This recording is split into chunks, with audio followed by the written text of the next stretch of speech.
오늘 말씀은 로마서 8장입니다. 로마서 8장 1절부터 3절까지 보겠습니다.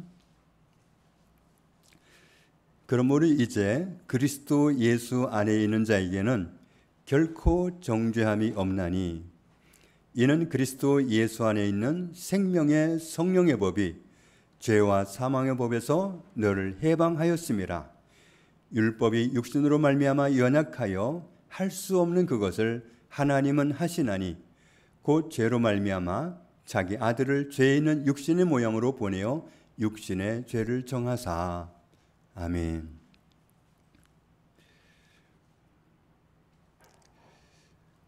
마태복음 6장을 보면 하나님은 우리에게 당부하시기를 살아가는 문제를 가지고 염려하지 말아라.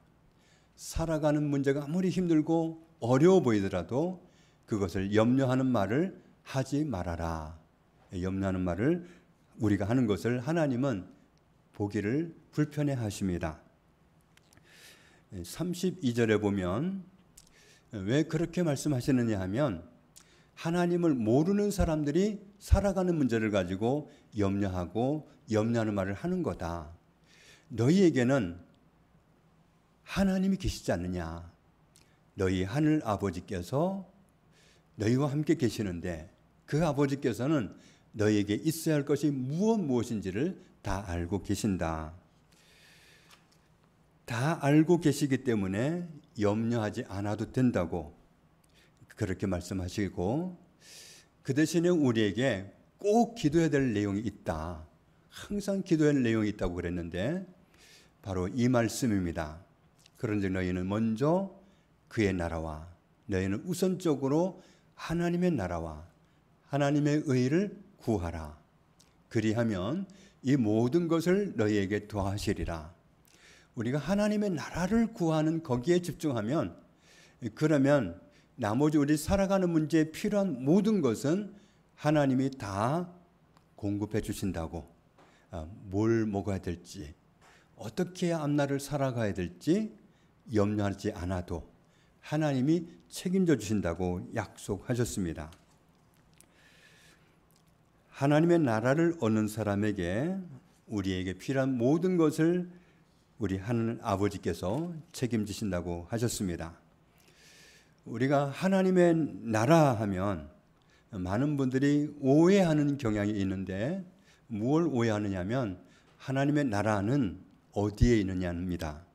하나님의 나라는 하늘에 있다. 하늘에 있다고 오해를 하다 보니까, 그러니까 하나님의 나라는 죽어서 가야 경험할 수 있는 거다, 이렇게 생각하기가 쉽습니다. 그런데 예수님은 누가복음 17장에서 이렇게 말씀합니다. 어떤 사람이, 바리새인이 질문하기를 하나님의 나라가 언제 어떻게 임합니까? 여쭈었더니 하나님의 나라는 볼 수 있게 육신으로 보게 임하는 것이 아니라 또 여기 있다 저기 있다고도 할 수 없다. 왜냐하면 하나님의 나라는 너희 안에 있느니라. 하나님이 주신 하나님의 나라는 우리 안에 있어야 된다는 겁니다. 하나님의 나라는 죽어서 가는 게 아니라 지금 내 안에 있어야 된다는 거죠. 누가복음 4장에 있는 말씀을 보면 예수님이 안식일 날 회당으로 가셔서 성경을 읽으려고 서셨는데, 그때 선지자 이사야의 글을 갖다 드렸다. 그랬더니 예수님이 찾으시더니 한 곳을 찾으셨습니다.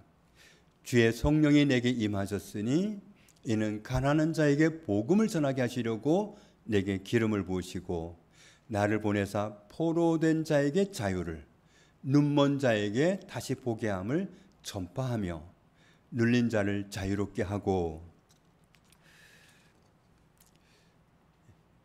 21절에 이어지는 말씀도 보면은 주의 은혜의 해를 전파하게 하려 하심이라 하였더라. 그리고 책을 덮어서 맡은 사람에게 주셨는데, 그때 사람들이 예수님이 무슨 말씀을 하시려고 그러나 그래서 주목하고 봤는데 예수님이 이렇게 말씀합니다.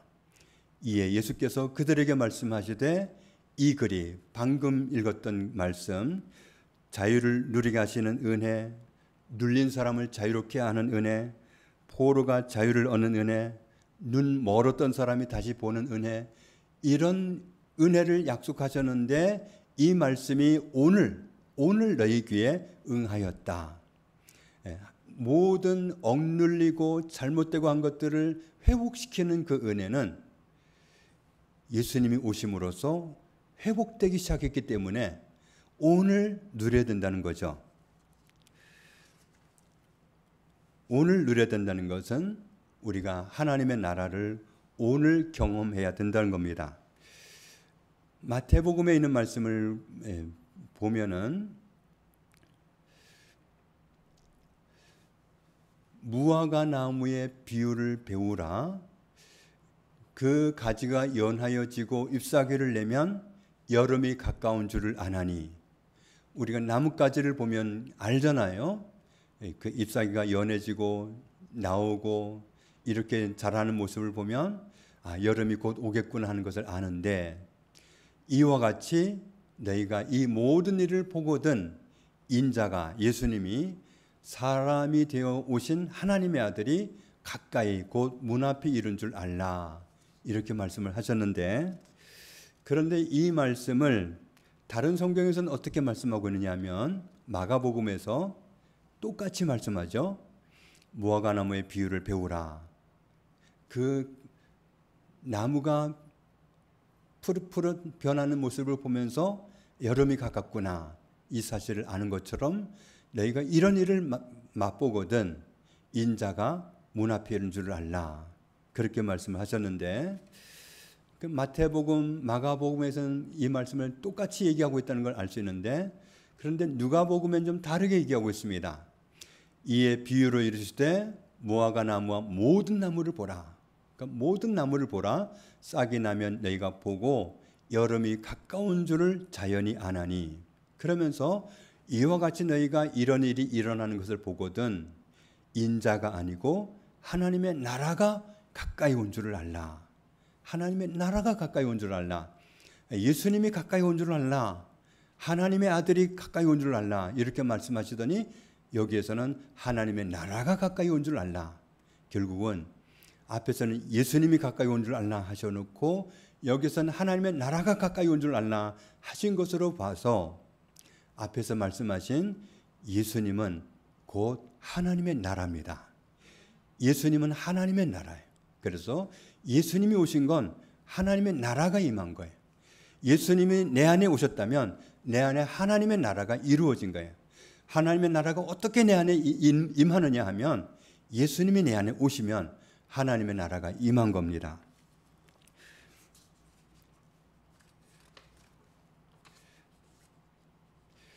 모든 사람이 자기 안에 하나님의 나라를 이루고 있어야 하기 때문에 예수님은 하나님의 나라를 구하라고 하신 겁니다. 그래서 하나님의 나라는 예수님이 내 안에 계시는 게 바로 하나님의 나라라고 하는 사실을 알았습니다. 그래서 우리는 내 자신이, 또 내 배우자가, 우리 자녀가, 우리 어머니가 하나님의 나라를 이루고 살도록 날마다 정말 우선적인 제목을 가지고 기도해야 된다는 겁니다. 결국은 이렇게 하나님의 나라를 정말 무엇보다도 우선적으로 삼고 기도하라고 하는 것은 구할 때 하나님의 나라를 주시고 싶어서 하나님의 나라를 주겠다는 약속의 말씀입니다. 우리가 지난주부터 당분간 히브리서 말씀으로 은혜를 나누기로 했습니다. 히브리서 1장 1절에 보면 옛적의 선지자들을 통하여 여러 부분과 여러 모양으로 우리 조상들에게 말씀하신 하나님이, 왜 이 말씀이 나왔죠?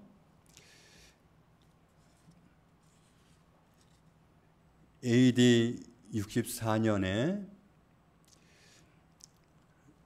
로마가 대화재를 만나서 불이 정말 온 도시를 덮었는데, 그때 너무나도 많은 사람들이 화재로 사망했습니다.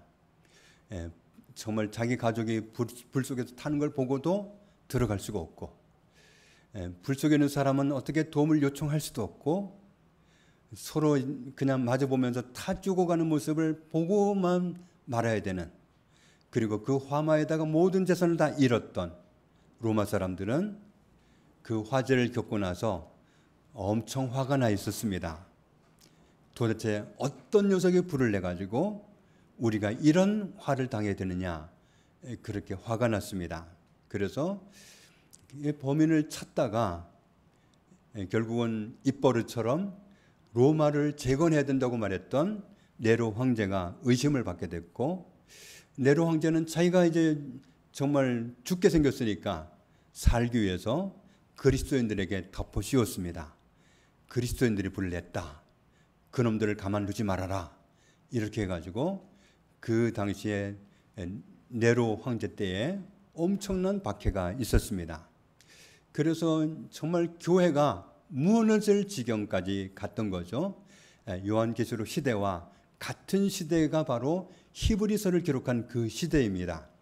그런 어려움을 겪고 있는 그때에 이 사람들이 생각하기를, 이 사람들은 유대인들이니까 이 시대에 선지자가 있으면 이 고난이 도대체 언제 끝날는지, 이 고난은 끝이 없는지 좀 이런 걸 알게 해주시면 좋으련만. 그런데 선지자가 없단 말이죠. 선지자가 없으니까 답답해서 도대체 왜 선지자가 없어서 우리는 물을 데도 없을까? 그래서 그 의문에 대답하시기 위해서 옛적에는 하나님이 선지자들을 통해서 말씀하셨지만 마지막 시대에는 아들을 통해서 말씀하신다, 이 말씀을 했던 겁니다.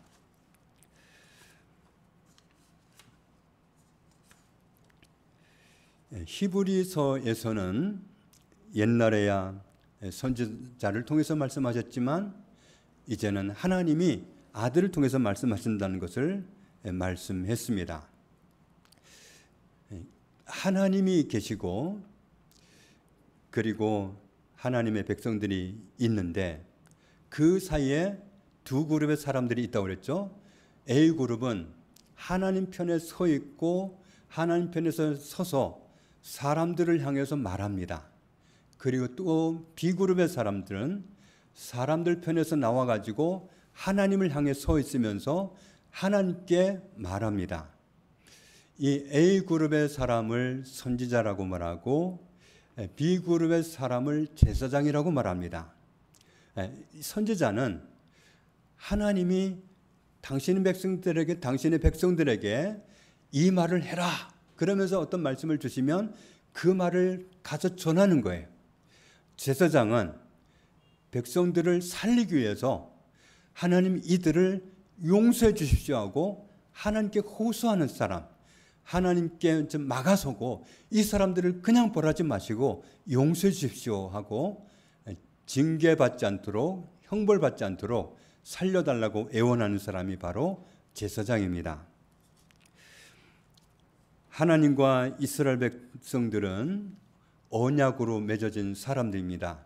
지난번에 보았던 것처럼 그 언약은 마치 결혼 언약과 같아서 서로 간에 정말 그 약속을 지키면서 함께 나아가기를 원했는데, 그런데 이스라엘 백성들은 종종 하나님과의 언약을 지키지를 못하고 언약을 깨뜨릴 상황이 닥치곤 했습니다. 그렇게 이스라엘 백성들이 언약을 깨뜨릴 위기가 오면 언제나 나서는 사람은 누구겠어요? 선지자가 나타납니다. 선지자가 나타나가지고 너희가 언약을 깨면 어떻게 되느냐? 하나님이 너희를 버리신다. 하나님이 너희를 떠나신다. 그러면 너희는 망한다. 그러지 말고 언약을 지킨 자리로 돌아와라. 이렇게 선지자가 외치는 겁니다. 그런데 정말 이런 외치고 하는데도 불구하고 이스라엘 백성들이 마침내 언약을 깨뜨려 버리면 그때부터는 선지자는 할 일이 아무것도 없습니다. 그러니까 이스라엘 백성들이 마침내 언약을 깨버려 가지고 넘어졌다. 그러면 그때부터 선지자는 잠잠해야 됩니다. 할 말이 없습니다. 이때부터 누가 나서느냐 하면 제사장이 나섭니다. 제사장이 나서서 깨어진 하나님과 이스라엘 백성들 사이에 서서 하나님께 호소하는 거죠. 이들의 연약함을 헤아리시고 이들이 정말 하나님 앞에 죄를 지어서 망할 사람들임에 틀림없지만 이들을 불쌍히 여기시고 용서해 주십시오 하고 나서는 사람이 바로 제사장입니다. 선지자는 하나님이 하라고 하시는 말씀을 받고 가서 전하는 사람입니다. 하나님과 하나님 백성들과의 언약 관계가 깨어지지 않고 잘 유지되도록 언제나 이스라엘 백성들이 언약을 잘 지키는지 그걸 눈여겨보면서 하나님이 무슨 말씀을 주시면 득달같이 달려가서 선포하는 사람입니다. 하나님이 말씀을 주시지 않으면 나가지 않습니다. 한마디도 하지 않습니다. 그래서 진짜 선지자가 있고 가짜 선지자가 있는데 진짜 선지자는 하나님이 주신 말씀을 받아가지고 나가서 전달하는 사람입니다. 그런데 가짜 선지자는 하나님으로부터 받은 말씀이 없어요. 그런데 받았다고 하면서 거짓말을 전하는 겁니다. 그래서 이 거짓 선지자가 활동이 원활하면 백성들이 망하는 길로 가게 되어 있습니다. 이스라엘 가운데는 참 선지자도 있었지만 가짜 선지자도 많이 있었습니다. 구약 성경이 39권이지 않습니까? 그 가운데 17권이 선지서입니다. 선지자가 기록한 책이라는 거죠. 그런데 그 선지서 내용에 선지자들이 선포한 내용들 중에 92%가 무엇을 다루고 있느냐 하면 미래를 다루고 있는 것이 아니라 현재를 다루고 있습니다. 내가 현재, 내가 지금 이렇게 살아서 되겠니? 이렇게 살면 하나님이 너희를 외면하실 수밖에 없다. 정신 차리고 돌아와라. 이렇게 현재 이스라엘 백성들이 하나님의 백성이 어떻게 하고 있는지를 현재를 증거하는 일이 다반사였기 때문에 92%의 내용이 현재를 다루는 내용입니다. 그리고 7% 정도가 미래를 말하는 것이고 1% 정도가 메시아를 그리스도가 오셔서 구원하리라는 말씀을 선포하는 내용이었습니다. 그래서 선지자들의 주된 관심사는 미래가 아니라 현재였습니다. 현재 하나님의 백성들이 언약 안에 있는가, 이것이 가장 중요한 문제였습니다. 히브리서에는 말씀을 보면 7절에 오늘 너희가 그의 음성을 듣거든, 오늘, 내일이 아니라 오늘이 중요합니다. 내일 성경 읽지 뭐, 내일부터 읽지, 뭐 다음 달부터 읽어도 되지 뭐, 하고 싶을 때 하지 뭐, 이게 아니라 오늘입니다. 내가 오늘 하나님 앞에 바로 서 있어야 내일이 보장됩니다. 내일은 내일 보장하는 게 아니라 오늘이 보장합니다. 13절에도 오직 오늘이라 일컫는 동안에 오늘이 중요합니다. 내일이 중요한 게 아니라 오늘이 중요합니다. 그리고 15절에도 성경에 일렀으되 오늘 너희가 하나님의 음성을 듣거든 경노하시게 하던 것 같이 너희 마음을 완고하게 하지 말라. 오늘 중요합니다. 오늘. 그러니까 우리는 자꾸 내일이 중요한 것 같이 여겨지는데 사실은 오늘입니다. 오늘 내가 하나님 앞에 서는 것이 중요하고, 내가 오늘 하나님의 말씀대로 사는 것이 중요하고, 내가 오늘 하나님께 순종하는 것이 중요하고, 내가 오늘 말씀대로 살기 위해서 성경을 읽는 것이 중요합니다. 17권의 선지서를 보면 선지자를 통해서 죄를 지적하시는데 몇몇 선지자 이사야, 예레미야, 에스겔, 호세야, 말라기, 이 선지자는 사람의 죄를 지적할 때 죄의 근본이 뭔지를 지적합니다. 죄의 근본이 뭐가 문제냐면 사람의 마음이 문제다. 그래서 이 말씀들을 보면 사람의 마음을 지적하는 말씀이 참 많이 나옵니다. 마음이 문제다. 그리고 예레미야와 에스겔 이 두 선지자는 사람의 마음이 문제인데 그럼 그 마음을 어떻게 하느냐? 하나님이 그 마음을 새롭게 하신다. 이것을 많이 말씀했습니다. 예레미야 17장을 보면 만물보다 거짓되고 심히 부패한 것은 마음이라. 누가 능히 이를 알리오마는 진짜 부패한 것 중에 가장 부패한 것은 마음이다. 사람의 마음이 제일 부패했다. 하나님 보시기에. 그 다음에 예레미야 24장을 보면 그런데 내가 여호와인 줄 아는 마음을 그들에게 주겠다. 하나님을 알아보는 마음을 주어서 사람들이 하나님의 백성으로 살아가도록 돌아오게 하겠다. 그리고 예레미야 31장에도 그러나 그날 후에 내가 이스라엘 집과 맺을 언약은 이러하다. 곧 내가 나의 법을 그들의 속에 두겠고 그들의 마음에다 기록하겠다. 하나님의 말씀을 우리 마음에다가 기록을 해가지고 마음에 기록이 되어 있으면 이걸 우리가 잊어버리지 않고 보게 되잖아요. 정말 하나님은 놀랍습니다. 우리가 어떤 정말 어려운 환경을 만났을 때 어떤 말씀이 필요하다. 그러면 정말 내가 암송한 것도 아닌 말씀이 정확하게 떠오릅니다. 그래서 그 말씀 때문에 그 위기를 넘기게 하시고 그 말씀 때문에 누구를 권면하게 해주시고 적절하게 권면하게 하시고 그렇게 하나님 우리를 살리십니다. 그러니까 말씀을 우리 마음에 기록하시는 게 맞아요. 그래서 그 말씀 때문에 우리가 곁길로 가지 않고 살 길로 가도록 은혜를 베푸시는 겁니다. 또 내가 그들에게 한 마음과 한 길을 주겠다. 내가 그들에게 복을 주기 위해서 중간에 보면 나를 경외함을 그들의 마음에 두겠다. 우리 마음에다가 하나님 경외하는 마음을 주겠다는 거예요. 하나님이 하나님을 경외하는 마음을 우리에게 심어주시면 어떻게 하나님을 경외하지 않겠어요? 사실 우리가 하나님을 경외하는 것도 내가 좀 남들보다 똑똑해가지고 하나님을 알게 되고 그래서 하나님을 경외하게 된 게 아니라 하나님을 경외하는 마음을 우리에게 주신 거예요. 우리가 은혜를 입어서 이 자리에 있는 거지 내가 남들보다 좀 나아서 이 자리에 있는 게 아니에요. 나를 경외함을 그들의 마음에 두겠다. 또 에스겔 선지자를 통해서도 하신 말씀이 내가 그들에게 한 마음을 주겠다. 그 속에 새 영을 성령을 주겠다. 그래서 그 몸에서 돌 같은 마음, 완악한 마음, 굳은 마음을 제거하고 살처럼 부드러운 마음을 주겠다.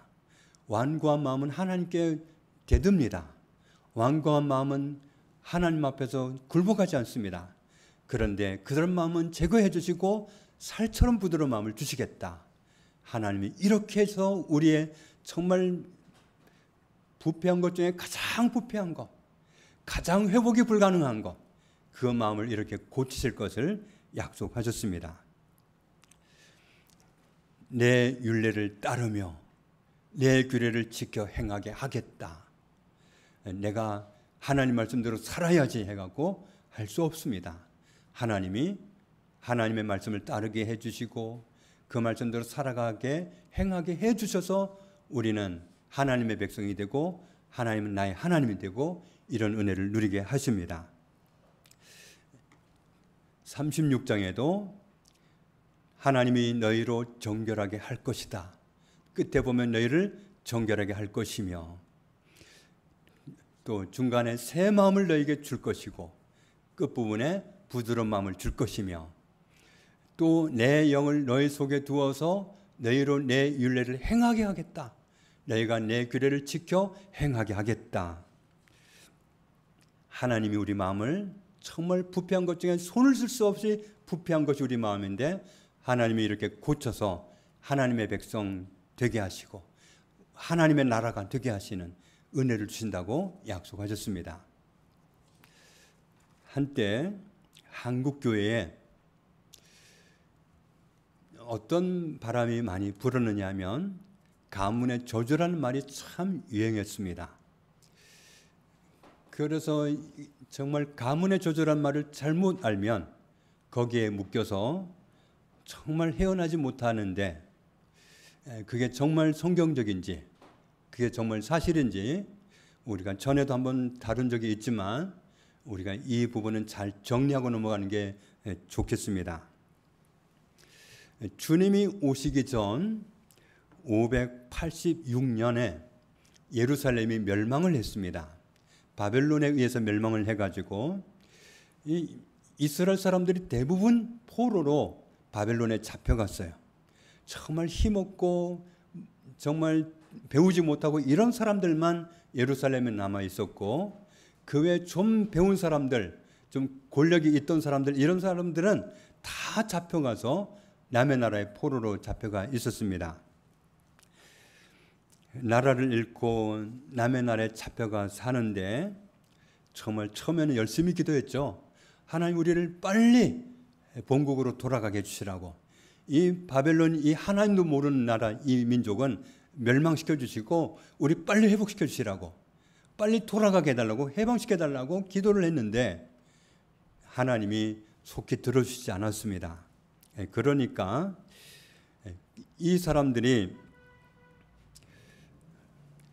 사실 그런 일을 당하기 전에 하나님의 선지자들이 나타나가지고 너희들 정말 삶을 고치지 않으면, 마음을 고치지 않으면 너희 망한다, 바벨론한테 망한다고 나라 이름까지 거론해가면서 구체적으로 그들을 경고했는데도 불구하고 말을 듣지 않아서 마침내 멸망을 한 거거든요.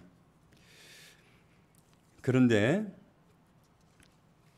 가짜 선지자들은 그때 또 나타나가지고 안 망한다, 하나님이 하나님의 백성을 망하게 하겠냐, 또 그런 말이 듣기 좋으니까 그 말에 따라가지고 계속 잘못 가는 길을 고치지 않고 가다가 마침내 멸망을 했습니다. 그래서 망하고 나니까 이런 말들을 하게 되는 거죠. 예레미야 5장에 보면 우리의 조상들은 범죄하고 없어졌으며 우리는 그들의 죄악을 담당하였나이다. 말하자면 지금 이스라엘 자손들이 바벨론의 포로로 잡혀가서 오랜 동안 지금 묶여 있는데 왜 우리가 이런 어려움을 당하고 있느냐면 우리 조상들 때문이다. 우리 조상들이 하나님 앞에 범죄하고 그리고 죽어버려가지고 없는데 결국 그들이 지은 죄는 우리가 당하고 있다. 이런 말들을 하는 거죠. 그런데 에스겔 말씀을 보면 또 여호와의 말씀이 내게 임하여 이르시되 너희가 이스라엘 땅에 관한 속담을 듣고 있지 않느냐. 이스라엘 사람들이 무슨 속담을 얘기하고 다니느냐면 아버지가 신포도를 먹어가지고 아들의 이빨이 시다하고 말한다. 이게 가능합니까? 정말 이 말도 안 되는 이 말을 하고 다닌다는 거죠. 이게 속담이 됐다는 거죠. 무슨 말이냐 하면 조상들이 죄 지었는데 왜 우리가 지금 이 고통을 당하고 있느냐 이겁니다. 조상들이 죄를 지었는데 조상들이 하나님 잘 안 믿고 우상 섬기고 나쁜 짓 해가지고 그랬는데 오늘 우리가 고생하고 있다. 아버지가 신포도 먹었는데 이빨은 내가 시다. 이런 말도 안 되는 말을 속담으로 만들라고 한다는 얘기입니다. 그래서 하나님이 이렇게 말씀합니다. 같이 읽습니다. 주 여호와의 말씀이라. 내가 나의 삶을 두고 맹세하노니 너희가 이스라엘 가운데에서 다시는 이 속담을 쓰지 못하게 되리라. 가문의 저주가 뭐예요? 우리 초상적에 조상들이 하나님 안 섬기고 우상 섬기고 그래서 내가 지금 벌받고 있다. 내 인생이 꼬였다. 이렇게 보는 겁니다. 그런데 하나님이 내가 맹세한다. 내가 다시는 이런 속담, 말도 안 되는 속담 못하게 하리라. 그러면서 모든 영혼이 다 내게 속한지라. 아버지의 영혼이 내게 속한 같이 그의 아들의 영혼도 내게 속하였나니 범죄하는 그 영혼은 죽으리라.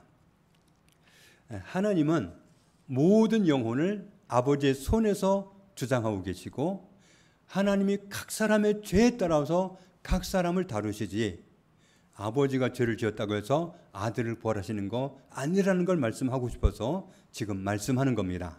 이어서 보면 사람이 만일 의로워서 정의와 공의를 따라 행하며 이 사람은 의인입니다.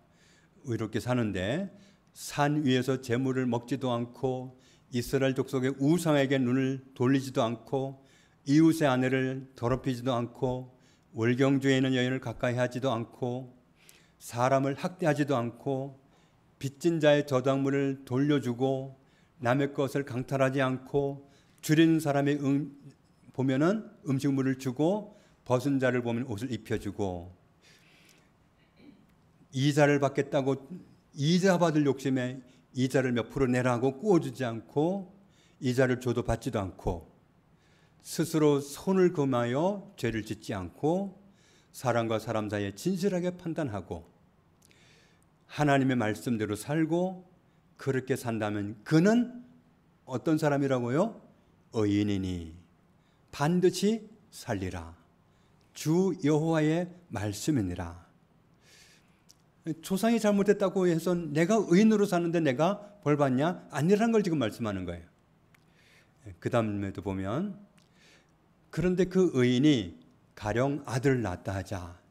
그런데 그 의인의 아들은 선을 하나도 행하지 않고 죄악 중에 하나를 범하고 강포하고 살인하고 산 위에서 재물을 먹고 이웃의 아내를 더럽히고 가난하고 궁핍한 사람 아무렇게나 대하고 빼앗고 빚진 자의 저당물을 돌려주지 않고 갚을 때까지 못 줘 하고 우상에게 눈을 돌리고 가증한 일을 행하고 이자 받겠다고 돈을 구워주고 이자를 주면 확실하게 받고 그러면 그 사람이 악인으로 사는 건데 그 사람이 의인의 아들이지만 악인으로 사는데 살겠느냐? 그가 살겠느냐?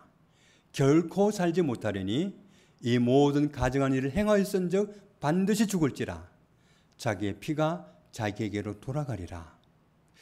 그 사람이 비록 의인의 아들이지만 악인으로 살았기 때문에 그의 아들은 죽는다 말씀하는 겁니다.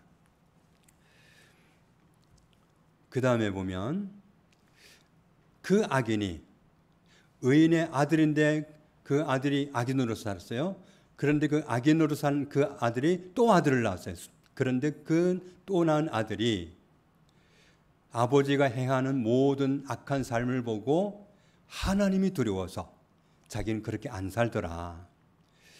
그리고 산 위에서 재물을 먹지도 않고 다른 우상에게 관심 갖지도 않고 이웃의 하나를 더럽히지도 않고 다른 사람을 학대하지도 않고 저당을 잡지도 않고 강탈하지도 않고 줄인 자에게 음식을 주고 벗은 자를 보면 옷을 입혀주고 손을 그면서 가난한 자를 압제하지 않고 이자를 받으려고 이자놀이 하지 않고 하나님의 말씀대로 살고 그렇다면 이 사람은 비록 악인의 아들이지만 의인으로 산 거 아니냐. 이 사람은 그의 아버지의 죄악으로 죽지 아니하고 반드시 살겠고 아버지는 악인이에요. 그렇지만 아버지의 죄악으로 죽지 않는다. 아버지의 죄악을 감당하지 않는다. 그리고 그의 아버지는 심히 포악하여 그 동족을 강탈하고 백성들 중에서 선을 행하지 아니하였으므로 그는 그의 죄악으로 죽으리라. 아버지는 악인으로 살았잖아요. 아버지는 악인이기 때문에 악인으로 살았기 때문에 그의 죄악으로 죽으리라. 그리고 이렇게 말씀합니다. 같이 읽습니다. 범죄하는 그 영혼은 죽을지라. 아들은 아버지의 죄악을 담당하지 아니할 것이요 아버지는 아들의 죄악을 담당하지 아니하리니 의인의 공의도 자기에게로 돌아가고 악인의 악도 자기에게로 돌아가리라. 가문의 저주는 없습니다. 가문의 저주는 없습니다. 저주가 있다면 내가 잘못 살아서 저주를 받는 거고 아버지가 잘못했다고 내가 저주받고 자식이 잘못했다고 아버지가 저주받고 그런 거 없습니다. 물론 오해가 될 만한 말씀이 없는 건 아니에요. 출애굽기에 있는 말씀을 보면 우상 숭배를 하지 말라. 그것을 섬기지 말라.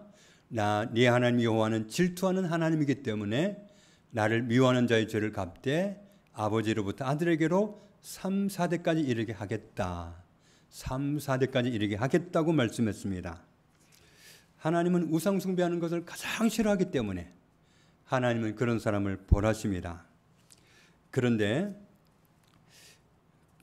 자손 3, 4대가 벌을 받으려면 자손 3, 4대도 아버지처럼 살아야 돼요. 아버지의 죄로 아들을 벌하지 않고 아들의 죄로 아버지를 벌하지 않는 하나님이기 때문에 아들 3, 4대를 벌 주려면 그 아들 3, 4대도 아버지처럼 살았어야 돼요. 그렇지 않으면 해당이 안 되는 겁니다. 그래서 그 다음 절에 있는 말씀을 보면 나를 사랑하고 내 계명을 지키는 자에게는 천대까지 은혜를 베푸느니라. 하나님 사랑하고 하나님 섬기는 그 자리에 있다면 그 길로 자손들이 계속 뒤를 이어서 줄 서는 한 그 자손은 계속 하나님의 은혜를 누리게 된다고 약속하고 계십니다. 신명기 24장에 아버지는 그 자식들로 말미암아 죽임을 당하지 않을 것이요 자식들은 그 아버지로 말미암아 죽임을 당하지 않을 것이니 각 사람은 자기 죄로 말미암아 죽임을 당할 것이니라. 가문의 저주는 없습니다. 아무리 봐도 없습니다. 민수기 26장에 엘리압의 아들은 누무엘과 다단과 아비람이라. 이 다단과 아비람은 회중 가운데서 부름을 받은 자들인데 고라의 무리에 들어가서 모세와 아론을 거슬러 여호와께 반역을 했습니다. 그렇게 반역을 했는데 땅이 그 입을 벌려서 고라의 무리를 다 삼켰습니다. 그때 반역한 사람들이 250명이었는데 250명이 한꺼번에 죽었습니다. 그런데 250명 하나님께 반역한 사람들만 죽었지 그 다음 절에 보면 고라의 아들들은 죽지 아니하였더라. 고라는 범죄했는데 고라는 악인이라서 심판받았는데 고라의 아들들은 죽지 아니하였더라. 가문의 저주가 있다면 고라의 아들들도 죽었어야죠. 가문의 저주는 없습니다. 잘못 이해한 거고 잘못 퍼뜨려진 겁니다. 죄에 가담하지 않고는 벌을 받을 수가 없습니다. 예레미야 16장에 있는 말씀을 보면 네가 이 모든 말로 백성에게 말할 때에 그들이 네게 묻기를 여호와께서 우리에게 이 모든 큰 재앙을 선포하심은 어찌 됨이며 우리의 죄악은 무엇이며 우리가 우리 하나님 여호와께 범한 죄는 무엇이냐 하거든. 말하자면 우리가 바벨론에서 왜 이렇게 고난을 당해야 되는 거냐 하고 선지자에게 나와서 묻거든 너는 이렇게 말해줘라 하는 겁니다. 뭐라고 말해주냐면 너는 그들에게 대답하기를 여호와께서 말씀하시되 너희 조상들이 나를 버리고 다른 신을 따라서 그들을 섬기며 그들에게 절하고 나를 버려 내 율법을 지키지 아니하였음이라. 그건 너희 조상들 잘못이야. 너희 조상들이 나를 안 섬기고 딴짓했어. 그런데 말씀이 여기서 끝난 게 아니에요. 여기만 보면 가문의 저주가 맞을 것 같잖아요. 그런데 여기까지만 말씀하신 게 아닙니다. 그 다음 절을 보면 같이 읽습니다. 너희가 너희 조상들보다 더욱 악을 행하였도다. 보라 너희가 각기 악한 마음에 완악함을 따라 행하고 나에게 순종하지 아니하였으므로. 너희는 나으냐? 너희는 죄를 안 지었는데 오늘 까닭없이 이런 고난을 당한다고 생각하니? 아니다. 너희는 너희 조상들보다 더 나쁜 놈들이다. 더 악한 죄를 지어놓고 왜 우리가 오늘 이런 고난을 당한다고 하느냐? 맞지 않다는 거죠. 내가 너희를 이 땅에서 쫓아내어 너희와 너 조상들이 알지 못하던 땅에 이르게 할 것이라. 너희가 거기서 주야로 다른 신들을 섬기리니 이는 내가 너희에게 은혜를 베풀지 아니함이라 하셨다 하라. 자기 잘못 때문에 그 자손들이 고난을 당하고 있는데 넘겨짚고 잘못 생각을 했던 겁니다.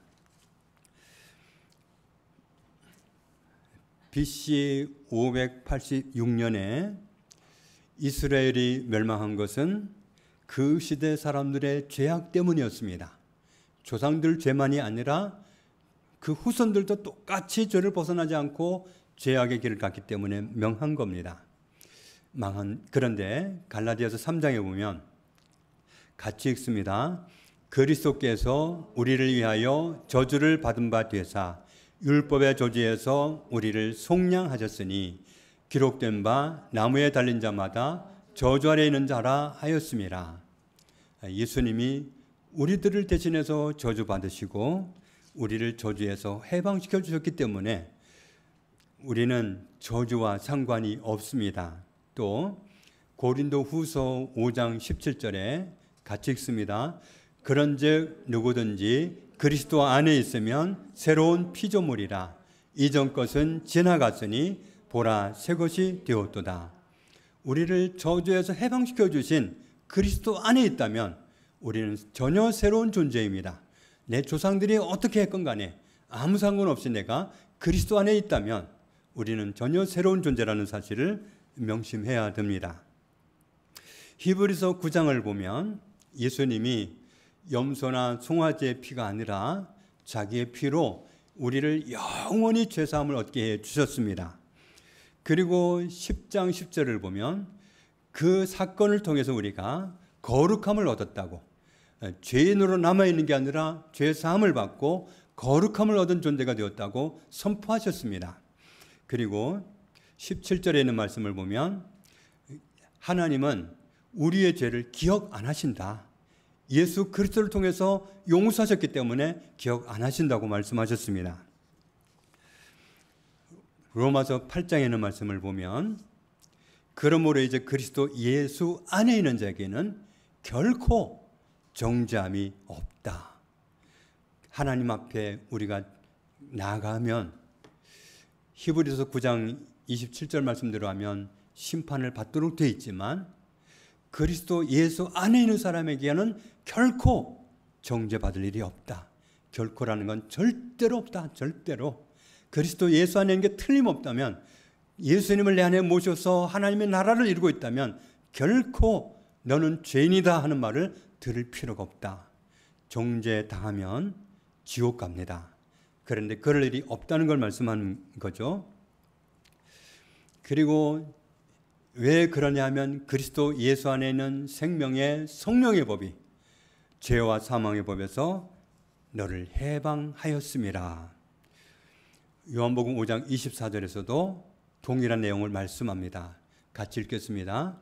내가 진실로 진실로 너희에게 이르노니 내 말을 듣고 또 나 보내신 이를 믿는 자는 영생을 얻었고 심판에 이르지 아니하나니 사망에서 생명으로 옮겼느니라.